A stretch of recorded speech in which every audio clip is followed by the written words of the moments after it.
ફેફસાને strong કરવું એટલે કે આપણી શ્વાસોશ્વાસની પ્રક્રિયા છે એને આપણે મજબૂત બનાવીએ, તો એના માટે એવું શું કરવું જોઈએ કે જેનાથી એ મજબૂત બને? ફેફસું આખું એક મસલ જ છે. એનું જેટલી નળીઓ છે અંદર, જે બ્રોન્કિયલ ટ્રી કહેવાય, એ પણ જ્યાં શ્વાસ અંદર જાય છે શરીરમાં, જે ઓક્સિજન એક્સચેન્જ થાય છે, આ બધું મસ્ક્યુલર જ છે.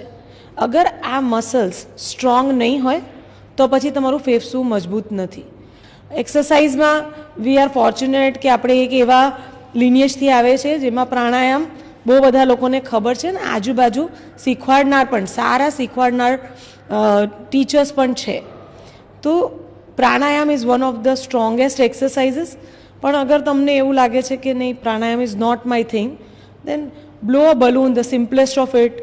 સરસ રીતે ફુગ્ગો રોજ ફૂલાવો અને ફુગ્ગો છોડો, ફુગ્ગો ફૂલાવો અને ફુગ્ગો છોડો. એના જેવી ફેફસાની બીજી કોઈ એક્સરસાઇઝ નથી.